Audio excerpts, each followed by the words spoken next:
The Fringe Podcast, Season 5, Episode 9. Feedback for the bullet that saved the world. Hi, my name is Josh Jackson. This is Lance Reddick. This is Michael Cerverus. This is Chris Tilton. This is John Noble. This is Jessica Nicole, and you are listening to The Fringe Podcast.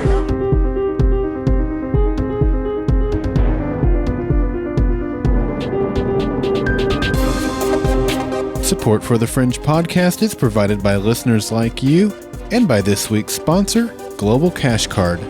Learn how Global Cash Card provides world-class solutions for pay cards, gift cards, per diem cards, flex cards, and more by visiting thefringepodcast.com/global cash card today.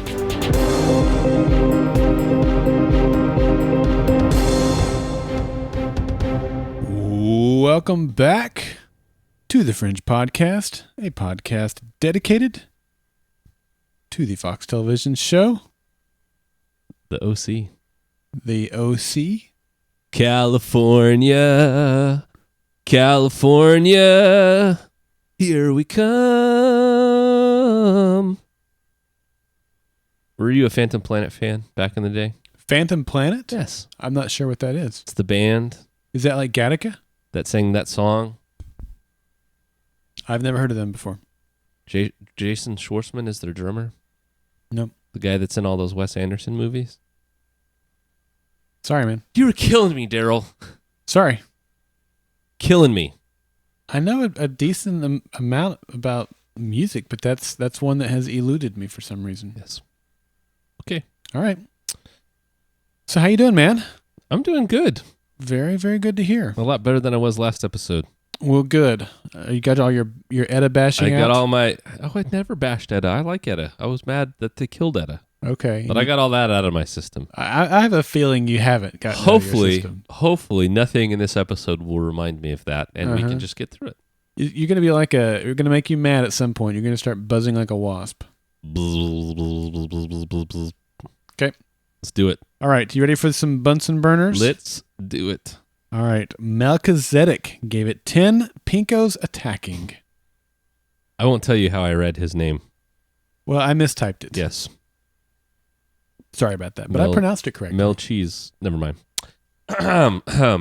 Fleet Alex gave it 8 Walters enjoying being electrocuted. That was What pretty funny. was that? Yeah. Ouch. You He's like electrocuted smoking. me. He's He's smoking, which is hilarious. Yeah. Megs and Pa gave it, I gave it 8.5 devastations to my soul. Fringe Peaks gave it 10. My name is Peter Bishop. You killed my daughter. Prepare to die. That's excellent, Fringe Peaks. It's great. Andy Minga gave it 9 out of 10 ambered easy bake ovens. Laura HT Dot gave it 7 out of 10. Smoke on the Walter. Yes. Skin growing over your face. I was going to sing Fire in the Sky, but I like yours better. Yeah. The Lost Passenger gave it 10 spongy donut holes. Ugh. Straight Leet, I'm assuming that's what they meant, gave it 10 out of 10. Love you, but gotta run. See, they took it the way you did. I'm done with you. You're dead. I have no longer use for you now that you're not breathing. V-Man Funk gave it 9.5 face erasers. Ooh. Fahrenheit 533 gave it 9.5 antimatter bombs. Sci-Fi Fan 30 gave it 8 Mad Papa Peters out for revenge. Zero Fights gave it 10. He can't give it more than 10, so he's invalidated. But it was Shut Up Neo Observers. Mm-hmm. Mm-hmm. Yogaban gave it 7.5 obstructed orifices. Bonk P gave it 8.6 shocks to the heart, and you're too... I like that you're getting all the singing ones this week. They're just falling in. This is like the most perfectly constructed list of Bunsen burners. That's ever. true. The Unibeefer gave it 10 faceless observers. D-Rack 6955 gave it 9.7 jellyfish flavored donut holes. TJM gave it 9 dust-filled chat rooms. There was a lot of dust and onions in the chat room. Really? On Friday night. I'm not crying. Come on. No? Oh, come on, Daryl. You're killing me. Well, not when you sing it like that. Kalina gave it 9.5 Pinko commies. Zeppelin Dove gave it 9. It's Aramaic to me. Not Western Aramaic, mind you. Security Nerdette gave it 9.5. I still can't breathe after the final 3 minutes. Yep. And by the way, that Greek Aramaic quote was up for quote of the week, and it was one of my. Oh, man. Yeah. That was a good one. It was good. Yeah. Linda is lost. She says, Simon says 9.9. I like that. I like Fringe that. Peaks. Oh, sorry, that was repeated. You did that one already. Yep. Okay. You're right. Totally Addicted gave it 8.5. It's rude to point, dude. Penny, I'm sorry. I'm so sorry, Penny. Kira. She's going to send me hate mail now. Kira. Kira. Penny. Kira. Penny. Penny. Kira. Gave it 8 bullets that saved the world. Hot Sauce gave it 7 out of 10. Regrettable endings. Wah, wah, wah, wow. Expendable Gerbil gave it 9.5 Hickory Smoked Walters. That's fantastic. Bull 422 gave it 9.5. Revenge is a dish best served cold.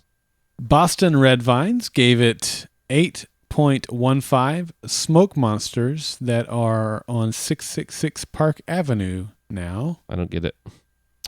Boston Red Vine's husband gave it 9 out of 10. Magical mystery tours while tripping with Walter.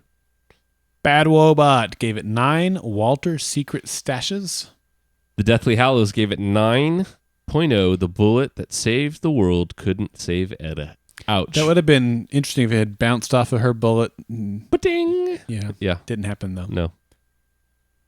Let's see. Foxy Fringe Chick gave it 9. Just when we found you, we had to let you go.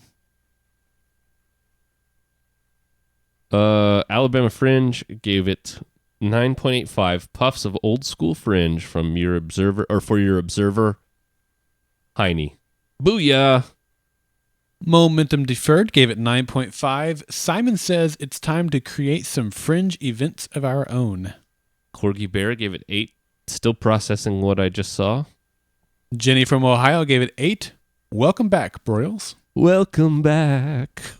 Welcome back. Welcome back. Welcome back. No One's Minion gave it 9.5 antimatter implosions to the end of the episode.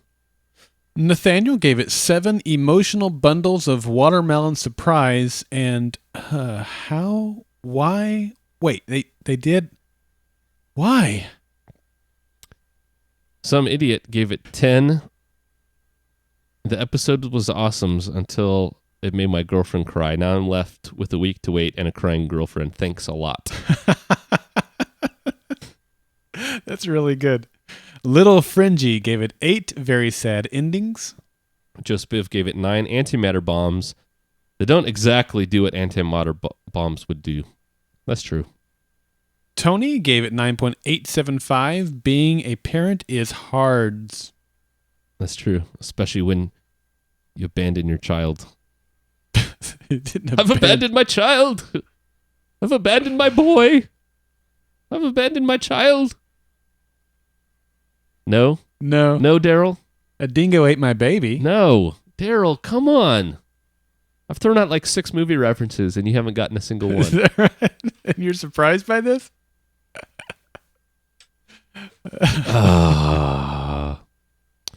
Where are we? The Ozone Layer gave it 10 out of 10. Just a phenomenal episode. One of the best ever. And also, I don't know what a good episode is.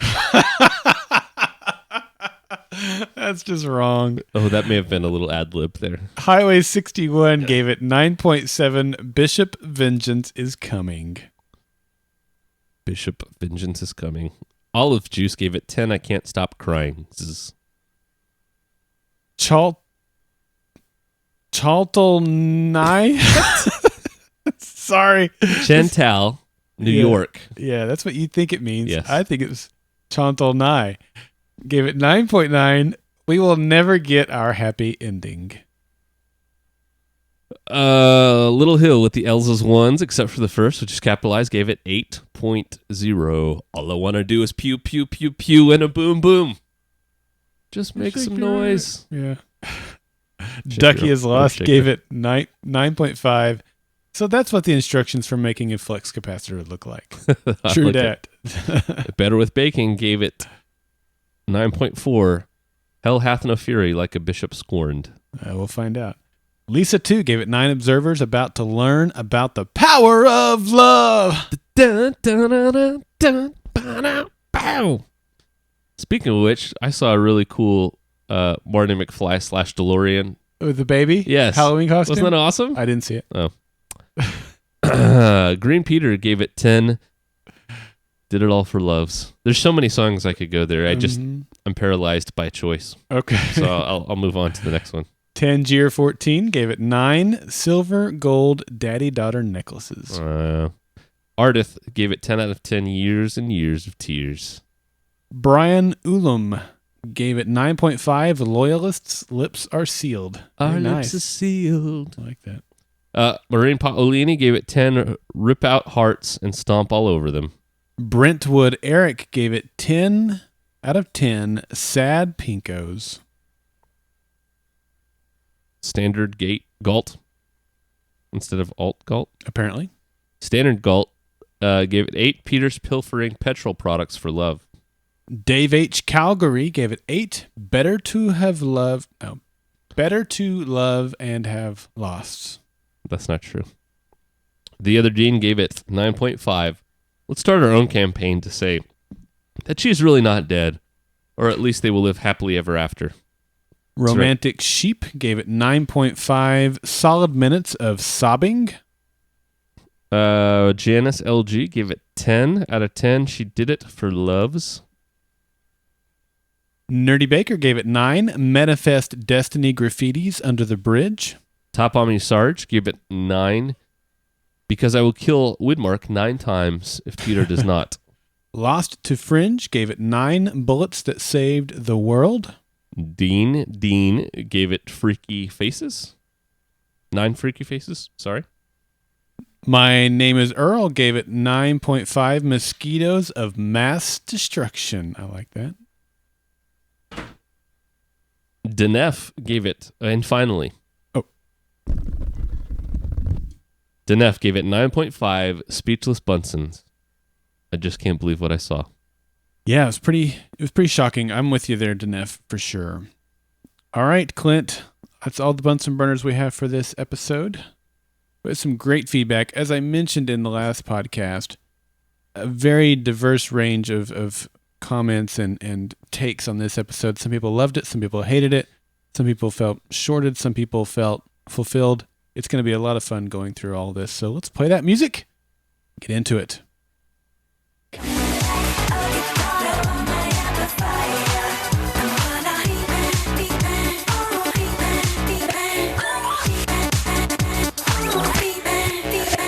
Alrighty. I have no idea what order I put these in this week. Sometimes if two I feel either contrast each other really well or cover the same type of thing, I'll put them together. This week I just threw them in here, so we'll see what we get. But let's get it kicked off with Comey in Savannah.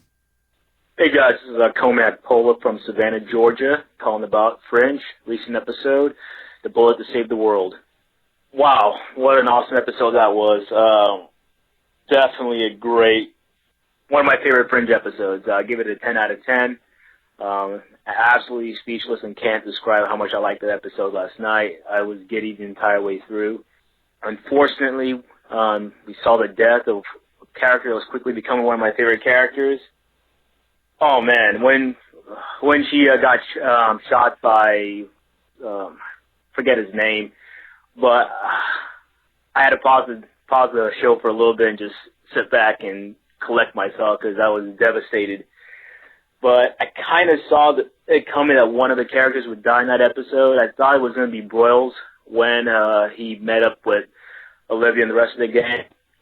But unfortunately, it turned out to be Etta, and that was pretty sad.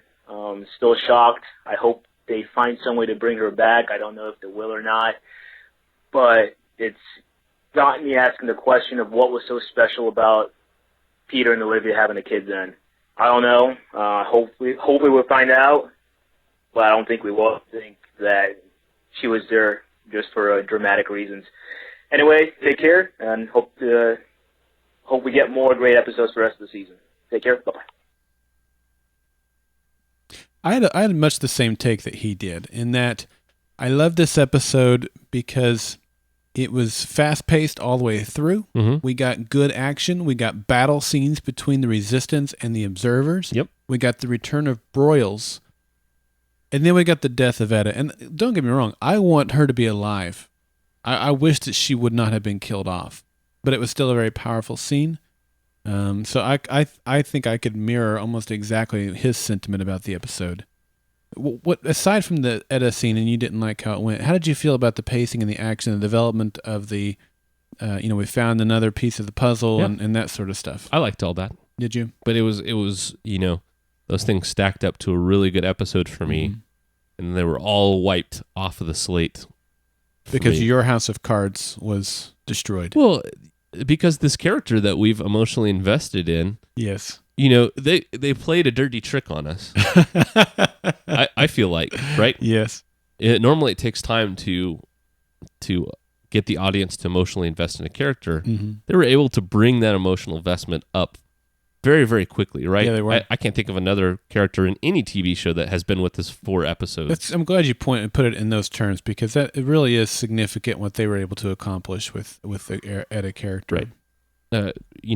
I can't think of anybody else. Yeah. And like I mentioned in the last podcast, I think it's partially because and then they it killed was her off. A fulfillment of what we wanted to see in Peter and Olivia. But you're right. I'm sorry. I did cut you off. No, that's it. That was it. And so because of that, I did not like this episode. Yeah. I thought it was cool, too, that the comment that Broyles made, when he saw her from behind, he thought he was looking at Olivia at first. Yeah. That was the same reaction we had when we saw her on screen for the first time. Right. We saw that blonde, coming through the fog and the dark and the shadows, and we thought, man, this girl looks like Olivia. Yeah. So that they did a great job casting her. They did a great job casting her. Yeah. Hopefully some other show will cast her now, because she's good. All right, so let's move on to Raquel. Hi, this is Raquel in Chicago. I'm calling for the Fringe Podcast. What a phenomenal, shocking, exhilarating, incredible episode that we witnessed all tonight. Clearly, it's one of the bravest moves in television history to set up a character who is so pivotal, so beloved instantly, and then just kill her in the 4th episode, which we know is a trademark and a pivotal point in Fringe seasons from before. Anyways, I'm sure there's going to be plenty of feedback on the emotionality and the intensity of all this, but just think it's so unbelievable that we find out tonight that Etta is not gifted or special because of cortexiphan, but because she just figured out how to beat them. That's stunning and brave, given everything that we've learned about her parents. Anyways, it's my first time leaving feedback, so I just want to thank you both for your incredible podcast, even though I've been a long-time listener. And I want to say to everyone out there, keep resisting for Etta. Nice sign off. I like it. That's good. good. That's a great sign off. Hey, and thanks, Raquel, for calling in. It's always, I love hearing from first-time contributors, whether it's feedback via voice like we had here, or Me too. Email. We've got both this week again, so thanks for that. I really just like the voice. Mm-hmm. I don't like the Well, emails. we've made it clear we prefer those who leave a voicemail of some sort. We've got some crazy long ones today in the email section. We do. But I'm sure they're good. Yeah. Yeah. So she talked about the bravery of killing off Etta and marked it as one of the bravest things in television history. Yeah. It really is. I can't fault the writers for doing what they did. Yeah. I don't like it, but I can't fault them. I don't know too many shows that would do this, really, kind of kill off the main character. It's interesting. It goes right into contrast with a tweet that we got in yesterday morning that said, basically, I probably should have pulled it up, but it basically said that he saw it coming a mile away, and that it wasn't brave at all. I don't want to put words in his mouth. I don't know if he used the word brave or not, but that they should do something like kill off a main character. And I tweeted him back and I said, my take was completely different. I saw Etta as a main character, and I never ever saw it coming. I was shocked. Yeah. And if he saw it coming, I'm sure some people did, and he was evidently one of them. Kudos for him, I guess, for seeing it coming. I never saw it coming, and it could be in my mind. I already thought Broyles was going to die. But did you see her as a main character? Absolutely. Do you think it was a brave thing to do? In all honesty, I saw her as the main character this season. Okay, I can see why you'd say that. Yeah, and everybody's point of view is valid. I'm not invalidating what the listener on Twitter had to say. Was it zero fights? No, it wasn't. Okay, it wasn't zero fights. It could be a valid. Yeah, position. It was just these are great contrasting opinions about two people who saw the exact same thing and probably have the exact same investment in the show, and yet they walked away with different takes from it. And that's one of the things I think that points to a great show happening here. Yep. And it sparked a lot of debate. We're talking about it. That's right. That's right. All right. Thank you, Raquel, for calling in. We sure appreciate that. Call in again. And this one comes in from Ryan in Iowa. Hey there, Clint and Daryl. It's Ryan from Iowa, and I just finished watching this Friday's episode of Fringe. I thoroughly enjoyed the show, and especially I enjoyed seeing the more assertive, creepy bald guys, and I think they were especially creepy this episode. I think by the end of the episode, though, I began to dream about where the show could go, about the showdown between the CBGs and Olivia, who will be hyped up on cortexiphan and emotions. So, good stuff, I think, that where the show could go. But if there's one thing I take away from this episode and this season of Fringe, it's that the writers will keep me guessing from here until the end, and I kind of like that. I have no idea how the end of Fringe will go, and that's okay with me. One last thing. What did you make of the harmonica-playing kid that's standing over Peter as he comes to his senses? For me, that moment was wonderfully surreal. It was a bit of beauty, but I have no idea what it means. And it really does stand out from the rest of the episode. And I thought maybe it's a bit like the dandelion in an earlier episode. But it was a moment of grace and beauty in the midst of a dark episode. Well, thanks, guys, for your part in this fantastic Fringe journey, and I can't wait to see where the story goes. I can't wait to see where it goes, in part because it's all Greek to me, except that I read Greek. It's Aramaic to me, not the Western dialect, because I do speak a little. Great sign-off. It was great. We didn't talk at all about that scene. No, we didn't. Where Peter came out, and I completely agree. It was a really kind of surreal scene. Yeah. One of those scenes I think you only get from great stories that are happening in the midst of a war. Mm-hmm. Here's this kid who is just innocent in a lot of ways and almost oblivious to everything that's going on, interacting with our character. He has no idea what Peter's been through. Just is kind of standing there because it's something out of the ordinary for him. Yeah. It's pretty cool. This is one of those scenes that I appreciate that Fringe has often taken the time to do, where they have a story to tell, but they also will give us these moments of contrast, these moments of reflection. And like you just said, in the midst of war, here's music. And, you put that into light with what we saw in the season premiere, the Transilience Thought Unifier Model 11, when we're talking about the observers, they don't get music. Yeah. Music obviously speaks to humanity. Yeah. It draws up emotions within us. It gives us hope. All those things that Walter also talked about. So, yeah, I think it does. I think it is the dandelion moment of this episode. Music gives him hope. And here's music in the midst of this guy who just got smoked by a grenade, literally. So, yeah, there's hope in the midst of all this turmoil that's going on, in the midst of this observer occupation. It's a wonderful scene. Yeah, I completely agree. And again, the fact that he's standing there over this half-dead person isn't shocked. Right. Something he's probably used to seeing, right? just kind of more curious Yeah. about what's going on than anything, how that guy got there and you know, what's going to happen to him. Yeah. In the same way that, you know, a kid might look at a frog that's been run over or something like that, right? Maybe. Yeah. In our terms. I don't know. But yeah, I thought it was really interesting. Yeah, it was a good scene. All right, let's do one more, then we'll read a few. This one comes in from AJ the Viper in London. Hi, Clint and Daryl. It's AJ from London. That was easily the best episode we've seen so far of the season, and I really hope we see more episodes like this as we draw to the end. I really didn't expect them to kill off Etta. After everything that Peter and Olivia had been through in previous seasons, including with Baby Nugget, that was the last thing that I expected to see. It was really great from the writers to do that. It was quite brave to do that, to introduce a character, to really build her up, and then kill her off in the 4th episode. It was very well done. But seeing the look in Peter's eyes at the end, I think we'll see the return of P-Terminator in the next few episodes. Also, you know, we saw the previous Fringe events in Walter's office, and we saw the window that looks into the other universe. I really hope that was a hint of something that will come in later episodes. It'd be absolutely amazing to see the Redverse, and maybe the Redverse and the Blueverse could unite to get rid of the Observers. Oh, keep up the good work. Thanks, bye.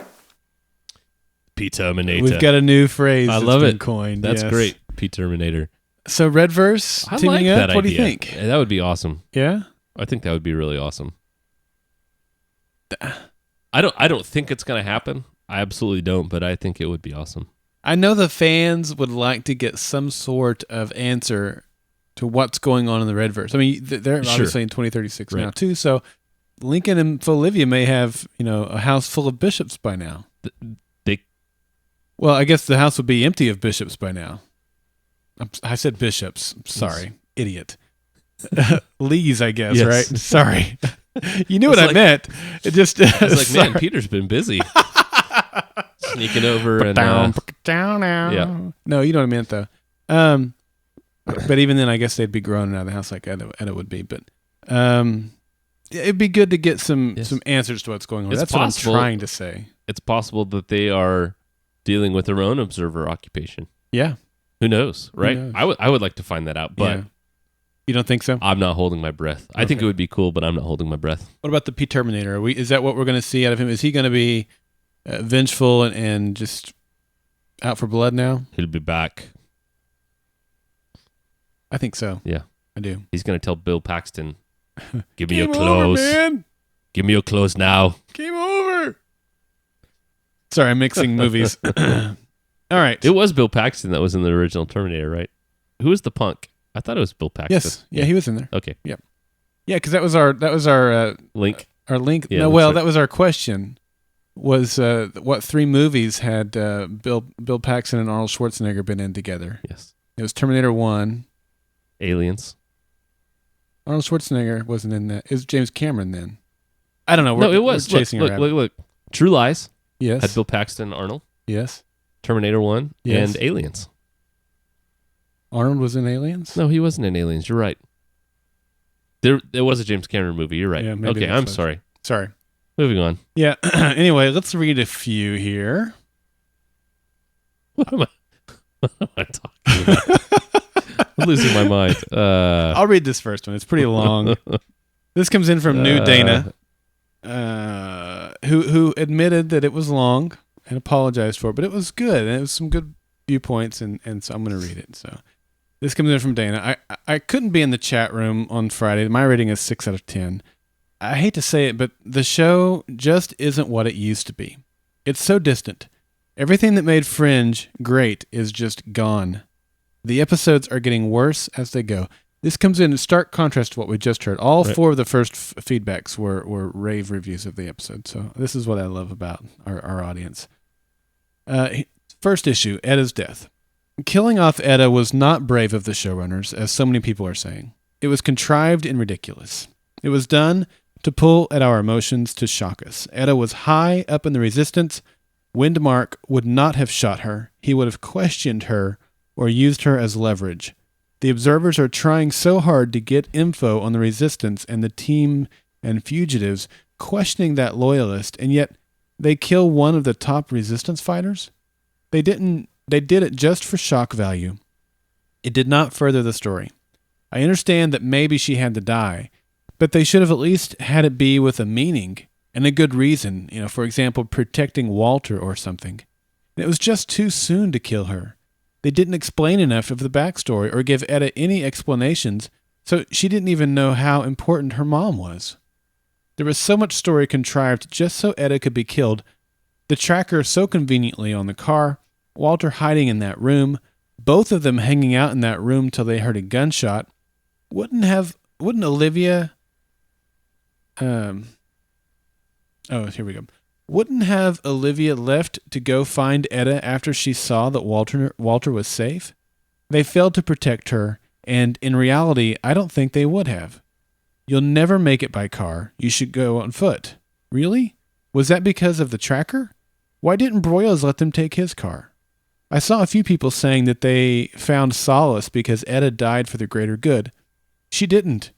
She died because the showrunners thought it would be shocking and cool, because no one thought they would actually do it. What's worse is they didn't even have a good reason for doing it. She didn't die doing something heroic. She died in a completely unrealistic and contrived way. We were told multiple times that Etta is special. She had to be born, not Henry. And in Letters of Transit, the "I love being special" line. But apparently she wasn't special. Hiding your thoughts is something anyone can learn, and the whole, quote, "You have to be with this Olivia" from September. Why? And now she's dead. It almost wouldn't have had changed the story if she would have just never been there. So what was the point? All right, let's take that first half of the email there, kind of respond to that. I do like his point of view on, would they have taken her captive and interrogated her and tried to find something out from her? But I think at the same time, they knew that this girl was able to hide her thoughts from them and had been deceiving them for quite some time. I don't know that they would have been able to get much out of her interrogating her because she was able to hide her thoughts. So, why not take down one of the top resistance fighters and send a message type of thing?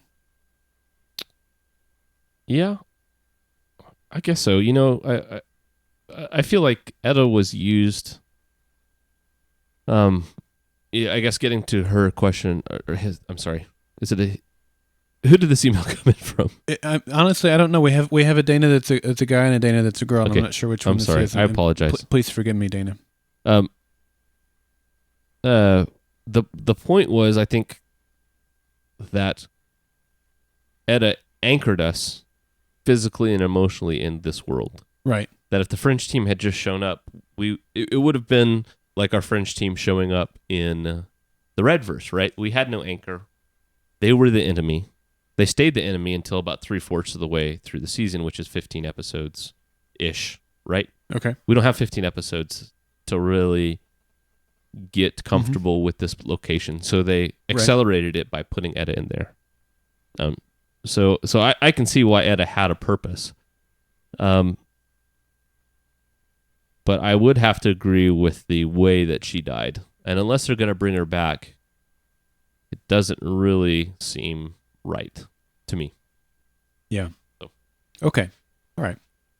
Then here's the second part of the email dealing with Season 4 issues.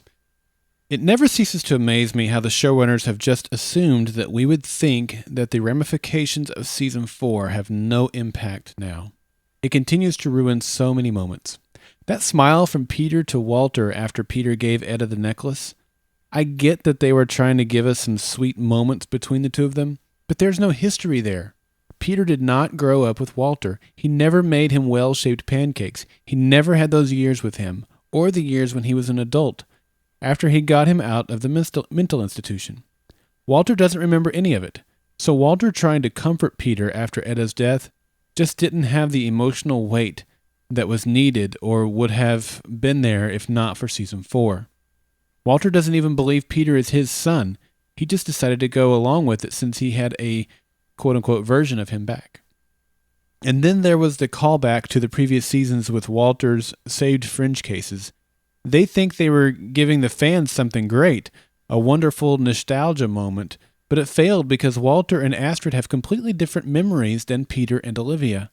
Walter pointed out the Porky Man to Olivia, but Olivia and Walter have completely different memories surrounding the Porky Man. And then there was the Broyles and Olivia reunion. It was supposed to be so touching, but once again, because of season 4, Broyles and Olivia have the memories of a different version of each other. They don't share the same story. And that comes in from Dana. All right, let me... Again, I love the opinion that he's bringing here, and I can't disagree with any of it. I just share a little bit of a different take on it. I'll kind of work backwards here. With the Broyles and Olivia relationship, I still think their relationship was pretty similar to what they shared. Broyles and Olivia? Yeah. Yeah. I think it was pretty close. Okay. The Peter and Olivia having different memories than Walter and Astrid, completely agree with that. Mm-hmm. We do not know how they worked those cases. But the fact that we know that they had those cases. They had those cases, but right. They didn't work them with Peter. Right. And so I completely understand and get his point on that.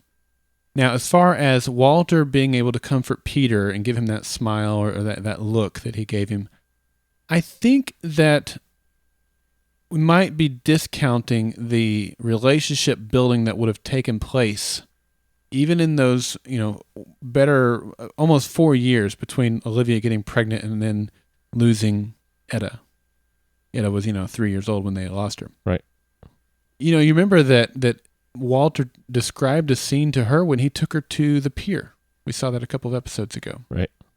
So I think there was some relationship building in those almost 4 years right. that really impacted the relationship of the entire group, the family unit. Okay. And Peter and Walter would have grown as Walter would have stepped in and been a grandfather figure.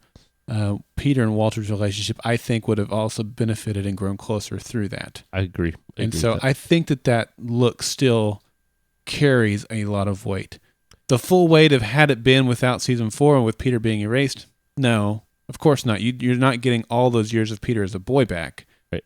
But those were some pretty tumultuous years anyway, and the relationship had really only started growing back since he got him out of the mental institution. So I get his point, but I'm not quite as far to the other edge as he is. Does that make sense? Yeah. Where do you kind of fall Well, down I have to agree. with Dana? With Dana. Yeah. In the sense that,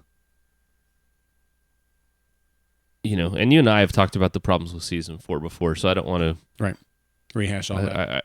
I don't, but it does pose some problems. I don't disagree. For us as fans. Right.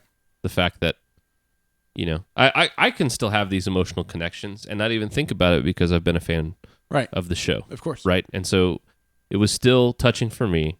Now, whether or not it's logical, that is definitely up for debate. Would we have been better off with these scenes had we not had all the stuff that transpired in season 4? Uh-huh. Could we have jumped from season 3 directly to season 5? And I would say probably with the exception of the bullet. Yeah. And finding out what happened with Peter and the machine, we could have. Yeah. Right? It's almost like you can go back and ignore season 4. I mean, from a plot development standpoint. Now, we got lots of good stuff that happened in season 4. Sure. And some of that may still tie in yet. We're only 4 episodes in. That's true. With the William Bell, I've got a big theory out there hanging out there with William Bell. Yep. So at this point, it would seem that way, but we're still pretty early on. Yeah. But it's good valid points, Dana, for sure. Definitely. And I appreciate that perspective. All right, you want to take the next one? No, but I will. Okay.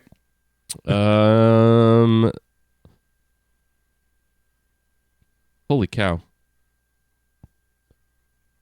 It's the one from Nons. Okay. Sorry. I just saw a gigantic block of text and assumed that it was all one. Yeah, there's a break there. Okay. This one comes in from Nons. He says, "Hi, Clint and Daryl. I've been listening to your podcast for a few years, and I absolutely love it. I think there are times I actually preferred listening to your podcast over watching certain less than excellent episodes of Fringe. Well, we really appreciate that. Yeah, we do. We really do. And thank you for getting the names in the right order. I've never written in before, but I have a question that I can't really get out of my mind after last night's episode. I was moved by the death of Etta and thought it was really powerful, but after thinking about it, I was a little confused. Weren't we led to believe that there was more to Etta than just a female fringe agent who figured out how to confuse her thoughts? In episode 419, it seemed like there was something more to her ability to hide thoughts from the observer than a trick she could teach anyone. Was it fan speculation that led me to believe cortexiphan was involved in making Etta special? September seemed to make a big deal about Peter and Olivia being together. Again, was it just the fans saying that Etta is the reason why? Their kid is going to be the child of the two universes and she will have some cortexiphan ability or something to make her special? I know that the season isn't half over, but I just wanted your take on this. Were we making too much out of the little information we were given? I know her death will greatly motivate the other characters, but will be very disappointed if her ultimate purpose was to find the Fringe team and get them out of amber and up to speed on what's going on in the future and then die. I thought the episode had some great character moments, but I can't help feel but a little cheated at the moment. I'm hoping that the writers can do a better job than they have with the details of the story. Thank you for your podcast. I look forward to hearing your take on the episode and the feedback from the other fans. Nons from PA, a.k.a. the home of Mole Rat Boy. You should pay her a visit sometime. Yes. P.S. Female fan here, so no confusion if you read this on the podcast. All right. Thanks, Nons. So she says, was it the fan speculation? I think we've determined that it probably was, right? Yeah. It was something that the fans read into the situation that may not necessarily be true, and they kind of yanked that card out of our house of cards about halfway through the episode. Yeah. And then they killed her off because she wasn't that special. But we did not make up the part where September the dove said, I got to keep working it in there. Never. Where September said that, Peter had to have a child with Olivia and that he was important and that it had to be this way. Why? We just don't know. I don't think that September said that they had to have a child. Well, he said that they had to be together. I might be putting in my own thought there. He was looking at a picture of Henry in that little, space station thing that they were at, and he had to erase Henry. It was not to be that way. It was supposed to be Olivia and Peter, and they're talking about baby Henry too. So I'm assuming that means that because of the child that would come out of it. You're making an assumption, just like we did about Etta. Right. Having cortexiphan, just like we did about her being the reason. Yeah.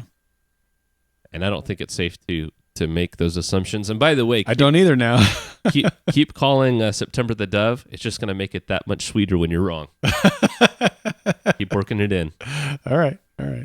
So yeah, we're confused as well, Nons, and hopefully we'll get some solid answers on those. Yeah. On those things that we thought we knew, or thought we had figured out. Hey, and who knows what the writers are going to do, right? Right. She could have her cortexiphan ability may be able to move like the observers. And so she was able to get herself out of there before the antimatter bomb went off. Who knows, right? Doubtful. She wasn't looking very lifelike. Maybe she can heal herself like her mom. Maybe so. Maybe she got tired of putting her parents at risk. Maybe she'll be like a phoenix rising from the ashes. We'll see. Maybe so. All right, let's get back to the audios. This one comes in from Kalina. Hi, Clint and Daryl. This is Kalina calling with some thoughts about episode 4. So during that scene last night, the big one, I kept almost hoping for some kind of cheap magic TV trick to happen, residual cortexiphan in her system and she rejects the bullet, or the bullet struck the bullet on her necklace and saved her life, or something that would just reverse what was happening. And of course that didn't ever materialize. Wouldn't have been the best device necessarily for the episode, but it would have been a lot easier to deal with than what actually happened. I was definitely growing accustomed to Etta being part of the team. I really think that Olivia did a much better job dealing with what was happening in the moment, partially because I think she would have reacted the same way. If it was her who was laying there almost near death, I think she would have started the antimatter device as well. So I think she, in the moment, understood why Etta did what she did. I've kind of thought for a while that it's possible that the end of the series might just be another timeline reset where Peter somehow finds his way back into the machine and thinks, oh, we can do it again. And now that Etta's been taken away, I'm almost wondering if that's more likely. I don't know if I want that to happen. It just seems like that's something that could happen. Especially, I always think about the conversation that Peter and Walter had in The Day We Died, where Walter talked about cheating time. And granted, he was talking about the other universe, but I still think it might apply in some ways. I don't know. So those are most of my thoughts for right now.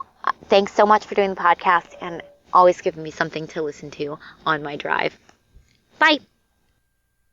All right. Thanks, Kalina.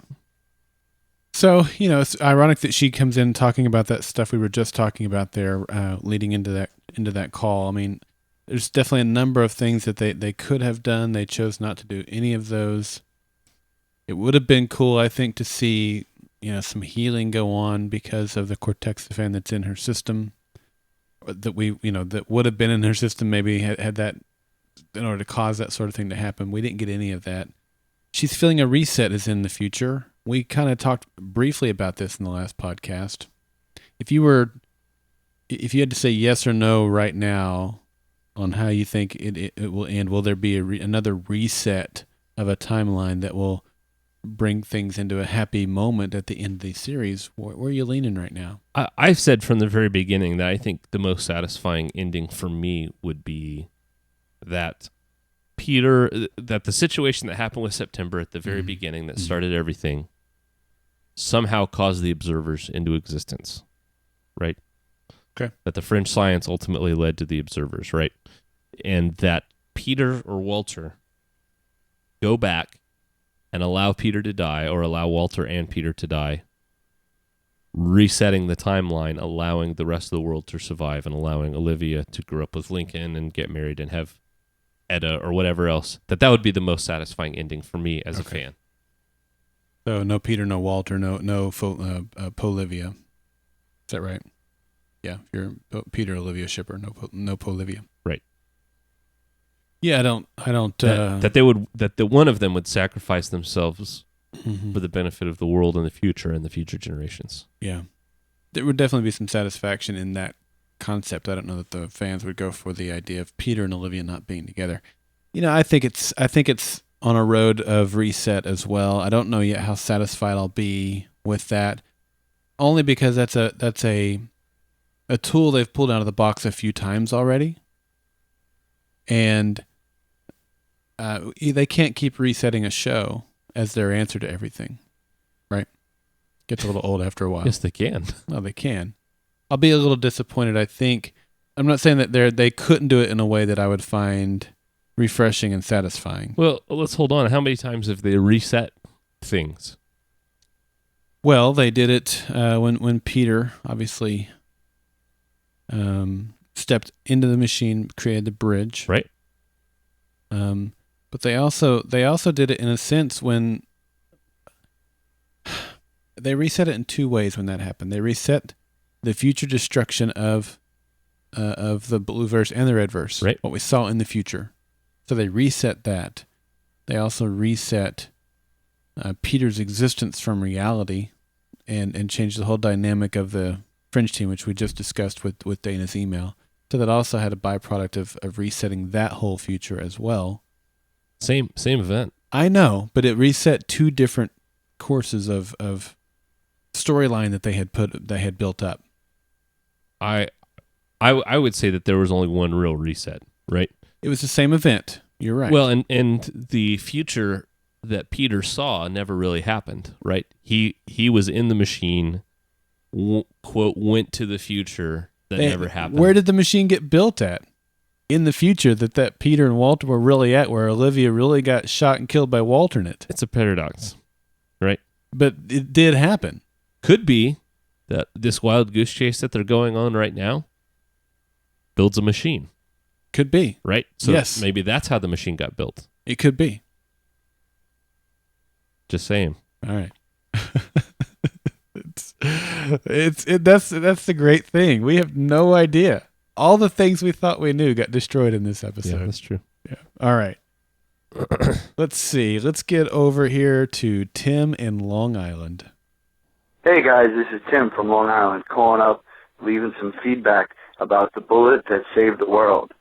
This is a really, really amazing episode, and just felt it was worthy of giving a call. I haven't called up with some feedback in a while, and I've just been really enjoying the way you guys are running the show and all the listeners and guests that have been calling, and just really into that. But I figured this was an episode worth calling. It was really, really heavy, and it was such a good fan service to all the other years. When they went to underneath Walter's lab and he had all those throwbacks, even Porcupine Man, it was incredible. And now they're going to use Fringe events to possibly, we saw it, not possibly, but they're going to use Fringe devices and Fringe things to combat the observers. It's terrific. It's such a great fan service, and I'm so happy that we got this final season. And I just finished watching it. I'm almost at a loss for words. It was so heavy, and I can't even really touch on the editing because that's still hurting right now. But I just felt I had to leave some feedback. You guys are doing a terrific job, and thank you for running all the way through. And everything else is just going terrific. Again, enjoy the rest of the season. Maybe I'll leave some more feedback towards the end, but I'm just enjoying everybody else's, and thank you everybody else who contributes also. Have a great one. Stay fringy. Very good. All right. Thank you very much for that feedback. Thanks, Tim. You know, Tim is another one who really, really liked the episode. Mm-hmm. It's crazy that we've got these two. I mean, I haven't heard anybody say that it was an okay episode, yeah. right? Right. People either loved this episode or hated it. Yeah. And it seems like every week there's these two factions that are polarizing, and they're not necessarily the same people every week. No, that's right. But there are people that just can't stand the episode that just happened, and ones think that it's the best episode ever. It's really cool. It is. That's what's so great about the show, that we can really dig in and that people have such an emotional response to it. That's it, isn't it? The emotional response. Obviously, we're all highly invested at this point. Yeah. And the writers are keeping us guessing every week. Do you think that we'll see them use more Fringe event technology? I don't know the right word here. I hope so. I really do. Do you?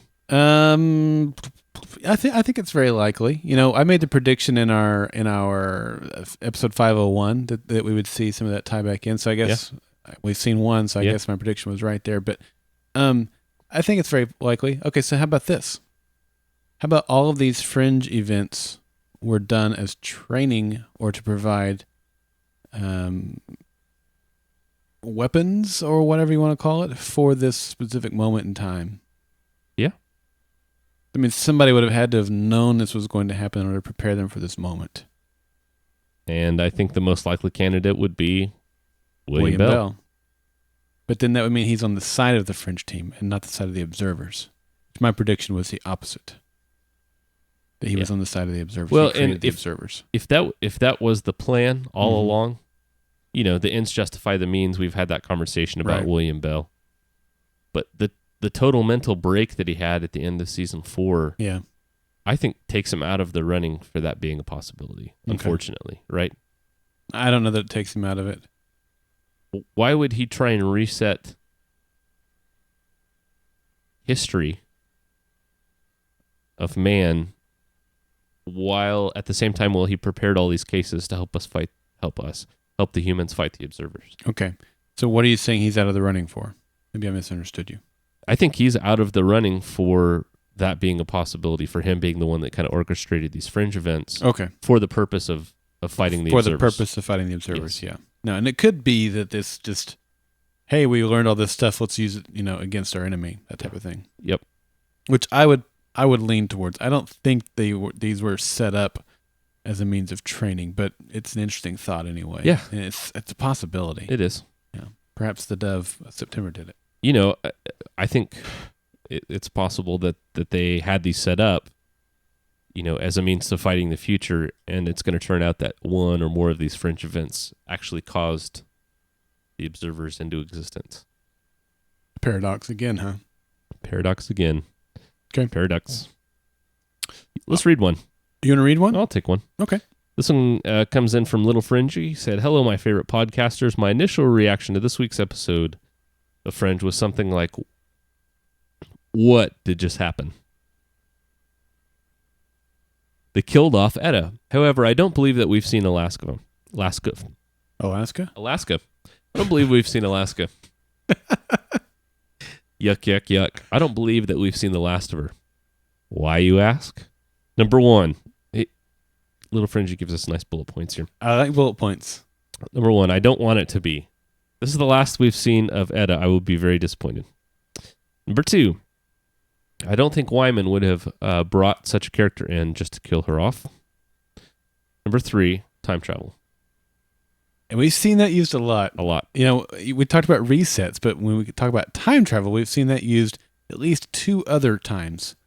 In the White Tulip episode, and the name of the episode that I always forget, with Stephen Root. I don't remember the name of it either. Yeah. Last season. But you know which episode I'm talking about. Yeah, where his wife had the mental disease, and he kept looping back through time.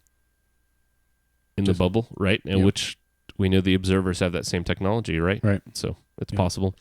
We don't know what happened to her that day in the park. To me, it seems like she disappeared because she wasn't brought in like Peter and Olivia. My theory is that September at some point figured out that she'd be in danger and went back and took her. This made a bit more sense before she was killed, but I really like it. Mm-hmm. And surely there would be a Fringe way to explain it. However, I'm right or wrong about this. I believe the season of time travel. I believe that this is the season of time travel and will eventually play out somehow. That's all for now. Guys, Little Fringy out. P.S. Will someone please kill Windmark? Yes, I'm with you. The Bunsen Burners are saying that was, and Those We've Left Behind was the name of that episode. Okay, that's right. Thank you for that, Bunsen Burners. So what do you think? Any other comments I like it. there? No, I like it. I think I would love to see Etta come back. I've mentioned that about 8 billion times this episode. Yeah. Would you? Yeah, definitely. Yeah. And I would like to see, I think if I were to pick one spot in time to reset it to, it would be the day in the park. And I know you gave your opinion already. Yep, I did. Where someone has to die and reset it before the interruption in the lab and all that stuff. Because that seems to be the event that triggered everything. It does, yeah. Yeah. But I want my happy ending. And my happy ending includes Peter and Olivia and Etta having a happy life together. Okay, well, what if somebody went back and instead Walter killed September? Walter Knit? Walter. When would Walter kill September? He would have to time travel. That doesn't make any sense. He would have to kill September so that September could not interrupt Walter from curing Peter. Okay. Peter lives on this side. Everybody gets their happy ending. How would Peter live on this side? Because he didn't die because September did not distract him. That was on the Redverse side. Did I get this backwards? Yes. It was Walternate that was distracted. Okay. Peter had already died. Walter was looking through the window when he saw that happen. September. Oh, my memory's terrible. My memory's so terrible. Is that really what happened? Yeah, it's really what happened. How about Walter goes back and gives himself the recipe for the medicine to save his Peter? Okay. And then there's no need to cross over because right. Yeah, it'd be all right. I still like Day in the Park better. In my little world. We'll see. All right. Let me read this one. This one comes in from Jason. He says, "Hello, Daryl and Clint." You got it in the right order. "This is my first email to you guys, but I have been a regular listener for a few years now, and I had to make my feelings known about the latest episode of Fringe. First off, I would give this episode 9 out of 10 bullets that killed the girl, which is exactly where I want to start off this little rant. You suck, Fringe writers. That's right. I said it. I've only ever teared up twice at a television show. I'm a meat-eating, going-on middle-aged Albertan, and we just don't cry much. But once in a while, when, spoiler, Rose was separated from the Doctor at the end of Doomsday, a reference you'll now get. Yes. And I have to admit, that was pretty tough. And once when, spoiler, Jack closed his eyes for the last image at the end of Lost, a reference Daryl will get, but will elude Clint for some reason. I don't know what he's talking about. Yeah, and I'm with you there as well, Jason. Even a hockey-playing, oil-patch veteran like myself can get a little weepy. Last night, Fringe got me misty for a third time. I have to say that I must admit how very quickly I became attached to Etta, to the point where I almost didn't notice the absence of Broyles and Nina in the first 3 episodes. And while it was great to see Lance Reddick again, I cursed the writers for their decision to kill off Etta. Okay, I don't really, because I've been kind of expecting it. I had a gut feeling all along something like this might happen because of Windmark's increasing interest in her through the first 4 episodes, right up to the point that he realizes who she is. I cringed every time she got within the vicinity of danger. And then, cue teary eyes. But it's decisions like this by the writers that make the show so good and that make the fans become so invested and make us come back week after week. And now we will come back and we will see the pain Peter and Olivia are in, and we will curse the Fringe writers once more. Excellent episode last night, and until the Fringe team somehow goes back in time and defeats the Observer invasion before it ever begins, and we see a happy Bishop family, including little Etta, living a happy life. Make mine Marvel. I mean Fringe. Darn it. Okay, Jason in Alberta. Good feedback. That was good feedback. It was fun reading that, Jason. Thanks for sending that in. So he's got the time travel. Sounds like the reset to the small Olivia. Yep. Or Etta, rather, just like me. Yeah, it's amazing how you came up with that theory right before you read this feedback. It wasn't really a theory. It was just if you're going to do a timeline reset, which is what everybody's thinking is going to happen now, you can only pick so many points, significant points in time where this might have happened. And it just conveniently happened to be right before you read somebody's feedback. That's right. I stole Jason's thought. And the same position. And then stated it as my own. How convenient. Yeah. Maybe Jason stole my thought and then wrote it in as an email. That doesn't make any sense. Let's go with the more likely scenario here. All right. Well, thank you for sending that in. Any other comments on his? All right. We've got a couple more here. This one comes in from Chip in North Carolina. Hey guys, it's Chip calling from hurricane-y Pine Knoll Shores, North Carolina. Got a little sandy action going on off the coast. It's exciting, but not nearly as exciting and gripping as The Bullet Saved the World from Friday night. Oh my gosh. Gotta say, this is the saddest I've been watching TV since, spoiler alert, the Lost episode when Sun and Jin died on the sub. It's one of those things I usually can call in right after an episode. Had to pause for a moment. I was a bit verklempt. It was so out of left field, going from the joy when Broyles finally reunites with everybody and that great hug with him and Olivia. And then all of a sudden, flips right around. There's that shock when Etta is shot. Seeing the disbelief on Peter and Olivia's face, watching her die. And then their grief at the end after everything's blown up.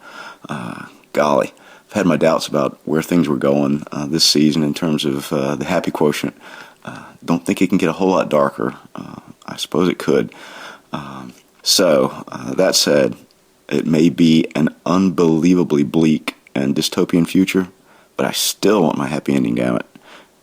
Just doesn't look as likely as before. Have a great one, guys. Yeah, it doesn't look very likely right now. Doesn't. I mean, they would have to have some sort of reset or time travel, something, in order to be what most fans, including myself, would be a happy ending. Now, that's not to say they don't have something in mind that we can't come up with on our own right now. Yeah. But what we all think would be a happy ending cannot happen now that Etta is dead. I've got a theory. All right. I think that when Etta was visiting the Amber, she used a new device to shoot soul magnets into William Bell. Soul magnets! And then right before the antimatter went off, she rang the bell and transferred her consciousness into William Bell. And so now Peter and Olivia are going to be William Bell's mom and dad. And we're going to see Leonard Nimoy do his best Georgina Haig impression. That would be... Hi, Dad. That would be pretty awesome. Daddy, hi. Hi, Dad. Let's go get the observers. That was terrible. Yeah, he doesn't even have a hand. That's right. He's got missing one hand. Dad, can you give me a hand?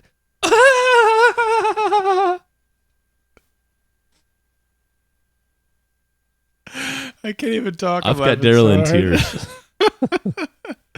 It was pretty ironic, though, that Chip comes up with a Lost spoiler directly after reading Jason's spoiler-filled feedback. All right, let's get to the next one here. This is John. Hey guys, it's John, Direct6955 from the chat room. Just wanted to comment on The Bullet That Saved the World. We never actually saw Etta actually die on screen, technically. I know it looked like she got awfully close and everything, but I thought it was very pointed that they showed the explosion from a distance and that we didn't actually see it taking place. Of course, maybe that's to save a little bit special effects budget, whatever. But it leaves open the possibility that our man about time, September, could step in at the last second, and do a swift upper clip to the jaw and take out the observer and grab Etta, and away they go, just like Superman. It'd be kind of neat to find out if that's what happens in the final episode and we get our happy endings. Anyway, that's one idea. Have a good day. All right, so John's got an idea of how Chip could get his happy ending. Yeah. Possible. Wrong. Yeah. Yes. I think when when you go back and look at this episode, the dove broils. The dove is really going to be some bird that's going to He made himself a Fringe case. I know broils can actually turn into a dove. He flew in, had his giant broilsy claws, grabbed her body, and flew out of the antimatter bomb before it went off. We did see the dove in the previous episode. Remember that? No. When who's coming down to feed the birds? What was his name? Oh, yeah. Marconi or something like that. Yeah, I can't remember his name. Yep. And we made a comment. Manfredi. Yeah, Manfredi, thank you. It was like the Tom Cruise movie. Yeah. Just saying. I don't think Manfredi's could have been feeding the doves by giving broils information down there, huh? Huh? Let's listen to what Joyce has to say. Hi, this is Joyce from Sacramento, calling for the Fringe Podcast. I don't know if I'm, again, maybe too late for the feedback podcast. It takes me a while to digest things. It's Sunday morning here in Northern California. First off, I want to say I'm just so stunned that they killed Henrietta. That was not something I saw coming at all. And I don't know how this is going to affect Peter and Olivia, if they're going to be full of despair or just vengeful, or maybe one of them full of despair, the other vengeful. I don't know. But I'm assuming Olivia now can sort of see Etta's point of view and mindset in terms of being a little bit more cold-hearted in her methods to try to, I guess, attack the invaders. I don't even know why we're calling them the observers now, because they're pretty much just invaders. They're not observing. They're invading. I'm kind of hoping that they can maybe even use that machine that Etta used to age and torture the loyalists, to somehow Jimmy rig it to go back in time to prevent this from happening, maybe even before Walter lost his memory due to Widmark's torture. And maybe even once they find out his plan to go back even further in time to the moment of the invasion to defeat the invaders. That's my hope. I'd like to see Etta back with her family. Maybe even if they could prevent the whole thing, they could raise her from childhood instead of losing her for that time period. But I just can't believe they killed her. That's terrible. That's got to get fixed. Anyway, Joyce signing off. Keep it fantastic. Bye-bye. All right. Thanks, Joyce. So we have another time travel hope. Another hope that Peter and Olivia will raise Etta as a child. Reset. Yeah. ironically, to the exact same place that you said. It's almost like you had listened to these. That's right. I steal all my best theories from the listeners. That's the benefit of hearing all the voicemail. She said that she was stunned. She said we shouldn't call them observers anymore. I agree. I continue to call them observers because that is the name that we'll all know exactly what we're talking about. Now, does that mean if I called them the invaders that people would be going, I don't know who Daryl's talking about? I'm talking about invaders. I don't know observers, but I don't know about invaders. Everyone talks like this when listens to our podcast. Who are you supposed to be? Our southern listeners. A Romney supporter? Let's not get political, man. Sorry. I don't know how to dig out of that one. Oh, man. Yeah. Wilford Brimley. I love them Quaker oats. Diabetes. I got this diabetes. I got to prick my finger. Providential Mutual Insurance. When I was in Cocoon with Steve Gutenberg. I've seen that movie. Sorry. Oh, man. We did. We just drove it off a big time cliff. That's funny. All right. Well, Joyce, thank you for sending that in. You did make it in time for the feedback podcast this week. All right. We have one more, and then sort of another that's kind of not really feedback for the podcast so much as for you and I. Well, let's before we get to that, let's listen to Corey in Australia. Okay. Hey, Daryl. Hey, Clint. Corey from Australia. OMG. I did not see that coming. I mean, they killed Etta. I mean, even when he shot her, I'm like, cortexiphan, baby. She's going to be fine. Just like when Olivia got shot in the face. But she is totally dead. And to top it off, she got sucked up by an antimatter bomb. Oh, this is going to give Peter and Olivia the drive they need to do what they have to do. Whitmark is going to pay. When he is there, bloodied and beaten down and begging for mercy. Not even begging for mercy. He'll be begging for death. They're going to be like, no way, man. But, I think I've got this figured out. We've seen September as a little boy. I mean, well, we've theorized that the little observer boy is September. I totally reckon it was. And then when he was taken by the observers, he learned how to time travel, and he's been following around Peter and Olivia because, well, he grew attached to them, In the famous scene when he was shot in the gut and he was talking to Olivia, he said, I've seen all possible futures, and in every one, you have to die. He has seen every possible future. I guarantee he is there, and he is going to help them out and do some crazy time travel stuff to make sure that they get a happy ending. This is what I really think this is going to happen. The reason that this future is playing out, though, is because that's where all the observers are. So Peter and Olivia have to do what they have to do in order to defeat the observers. And then, everything will be good. Oh, man, this episode has just got me so pumped. 9 episodes left. Bring it on. Till next time, keep fighting the observers. Cheers, guys.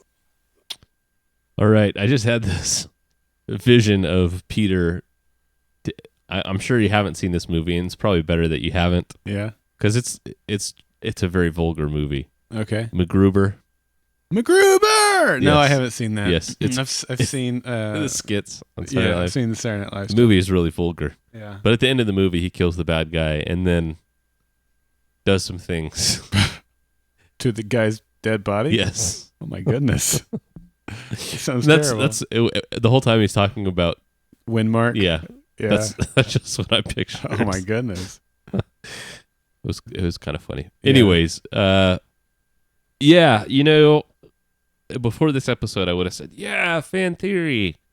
You shooting down Corey's theory? I'm not shooting down his theory. I'm no longer certain that the boy in Inner Child was September. The dove? No, the boy in Inner Child. The dove?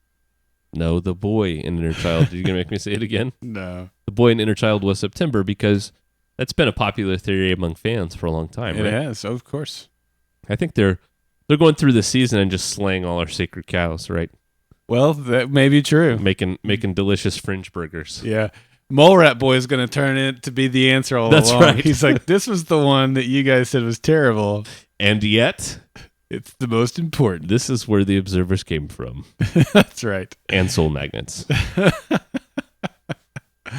Oh, man. Wouldn't that be a twist of irony? Yes. Well, thanks, Corey. We don't know. I mean, a lot of people are wanting it to get some sort of time travel or reset so that we can get our happy ending. He mentioned happy ending again. And man, I don't know. I don't either. Yeah. All right. We have one more. This one comes in from someone unnamed, but I can tell you that it is Toa of Pie, Brandon of Pie, whatever of Pie, Pie of Pie, Pie of Pie, Square Root of Pie, whatever of Pie. Here it is. Rhubarb of Pie. Yes. Hello, Fringe Podcast. I have decided that it was about time for me to call in my strongly disliked mail. Personally, I think hate mail is too strong of a word. Anyway, I have been extremely disappointed in how you have handled my Bunsen burner ratings as of lately. For example, in the episode In Absentia, I gave the episode a rating of 6.8. However, when you were reading the Bunsen burners, it was rounded up to a 7, making it seem like I liked the episode slightly more than I actually did. In addition, with the episode The Recordist, I made a joke about how anti-observer plans require more mimes, with 2 M's. However, on the podcast, it was read as mine, M-I-N-E, therefore destroying the joke in its entirety. This is beyond disappointing, and I hope that in the future this changes, so that the podcast can once again return to its former glory. Keep up the good work, especially the good parts, and stop doing the bad work. Goodbye. All I'm going to say is Bunsen burners are a privilege, not a right. And you just got yours revoked. So, no, I'm just kidding.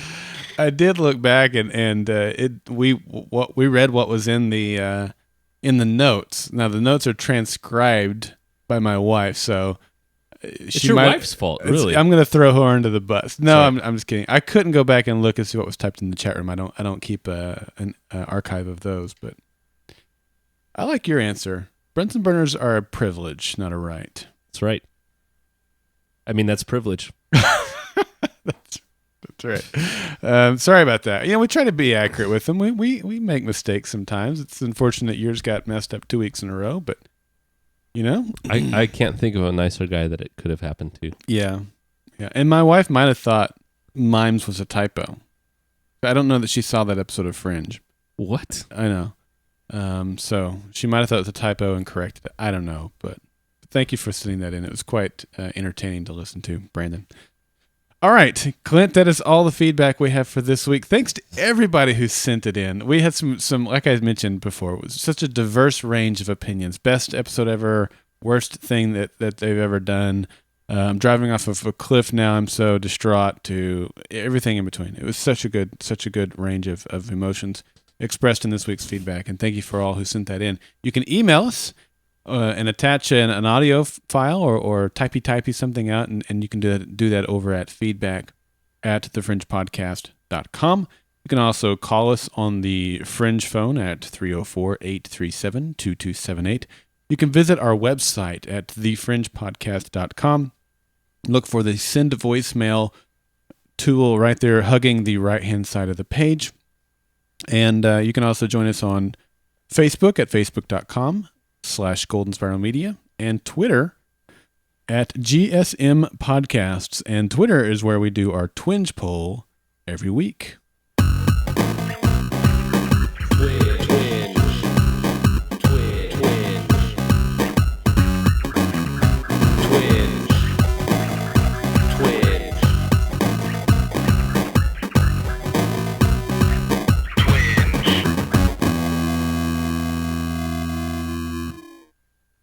All right, this week's Twinge poll question.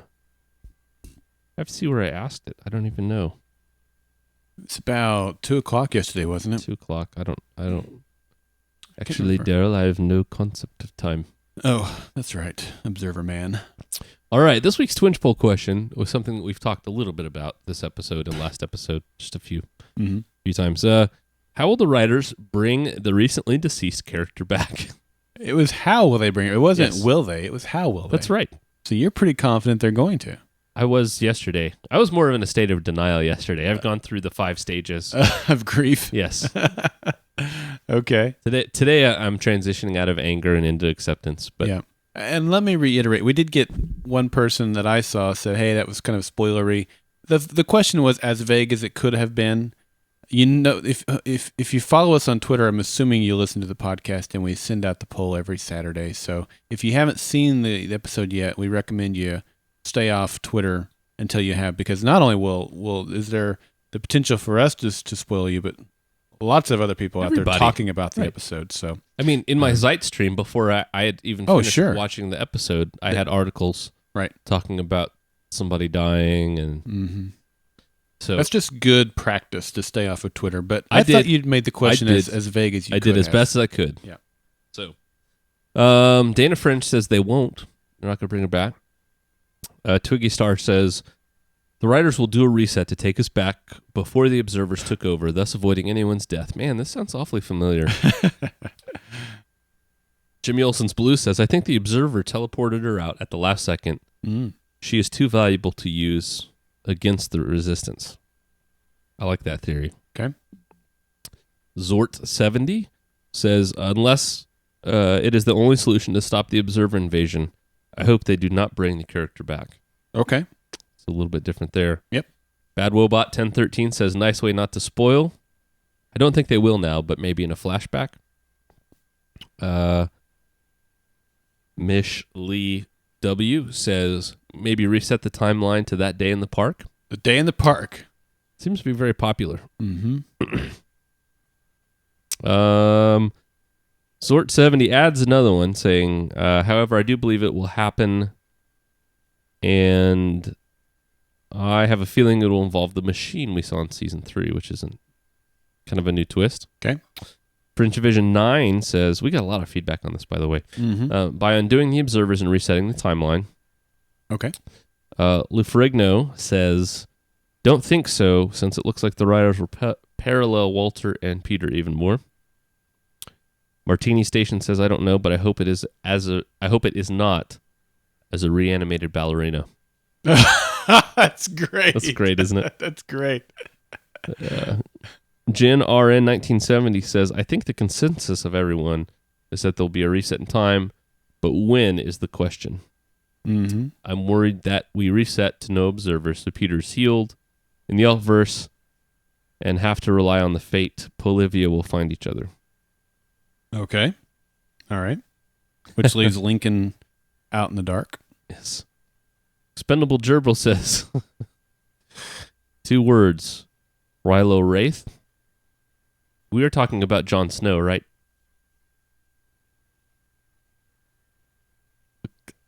I can't say anything. I got nothing on that. I know exactly what he's talking about. I don't have the foggiest idea of what he's talking about. But I can't say anything. Why not? Well, it's based on a book. Okay. Which they're turning into a show. All right. Which the episode in which this character dies has not aired yet. Okay. So he's spoiling another show. I see. Is it... I didn't realize it until after I read it. Is it Game of Thrones? Bad. Maybe. Okay. I got sucked into that one. Tony Caselli says, Walter's plans involve the machine and a big time travel event that locks out Widmark and his gang, and they save you-know-who. Who do they save? Who's you-know-who? Walternate, probably. I'm thinking it's probably Etta. RBO24 says they won't be bringing her back. Fringe has been reset back to the original team. They will defeat the observers in her honor. That's definitely a possibility. Fringe Operator says, I hope they don't. We need more Astrid screen time. Fringe Operator. That's good. Fringe Operator. I could listen to your smooth, sexy Sade tunes for about the next 20 seconds before I puked all over my keyboard. Well, let's not do that. Okay. Or as I like to call her, Astrif. Yeah, that was her name in this episode. Seasons Zine says Peter's going to cross over to another universe to be with her, just like Walter did to be with Peter. Cinewolf says, I don't believe they will. Too much will follow from this horrible murder. As much as I want a happy ending, in this case, dead is dead. It's not mostly dead. Dead is dead. You know, how is he going to cross over to be with her if he doesn't exist in that other timeline or the other universe to conceive a version of Etta? Can't. In that. We've already hashed that one out. I know. I was on the same path, though. That's why I reiterate, because I was thinking the same thing. Toa of Pi says, except for maybe flashbacks, and it's not Toa, it's just _ of Pi. But you know who it is. Except for maybe flashbacks, they won't. There's too much tension as a result of that moment. Okay. If they retcon this, I'm going to invalidate this season. Wow, and who's this from? Of Pi. Oh, of Brandon. Sorry. Yeah. Verbank says, reset back to the day Olivia says she is pregnant. The day the bullet saved the world. Okay. Kai Moyer 6 says, by making the earth spin backwards. That's a movie reference, I guess. Yes, hey. Finally, one. No One's Minion says, I don't think they'll bring her back. I like the character, but think her death is important. Alternicat says, defeating the observers will reset back in time before the invasion, but our French team will remember everything that has happened. Okay. So Day in the Park sounds like what she's going for there. Yes. Sean Sturmer says, that was likely the last time we see her older self. We may see Baby Bishop when they do a reset of the series. E. Gately says, she won't, sad, but many heroes will fall. And finally, Zero fights himself. You want to do the... Says, she should not come back. It's time to refocus the story on the trio where the story matters. I'm glad Etta is just a plot device. Ouch. Man, he's glad that she's dead. I know. I'm invalidating that. That's comment. a little harsh. I mean, there was a couple of opinions there that talked about it being reset now back to the original Fringe team. I like that and I get that. And so there's some cool factor there. But we really loved Etta. You know, and I'm not saying you guys who said that didn't love Etta. They didn't. And the other thing that is significant is in a realistic story about war, which this is, if it's going to be realistic, it is a story about war. People die. Sometimes significant people die, which could mean that more of our Fringe team are to die before this is all said and done. I hope so. Which would make people cry out even more for a reset. You think they're crying out for a reset after the loss of Etta? You know, if we lost PETA. Somebody's been watching the Hunger Games. If we lost PETA and Olivia and Walter, then people would really be crying out for a reset. Nice. Even more so. Nice. I like that. I do. All right. That All right. brings us to the end of our twinge segment and the beginning of our contact info segment, which Daryl already graciously provided, I believe. I did. So we're gonna skip to the next thing, which is our contest. Our contest date has been extended. Yes. To November 7th due to Frankenstorm. That's right. And Chip, I meant to mention earlier, he said specifically he was there in the midst of the storm. We hope nothing but the best for all of you guys that are battling that storm and having to go through that. We hope that there's no loss of life, no loss of property.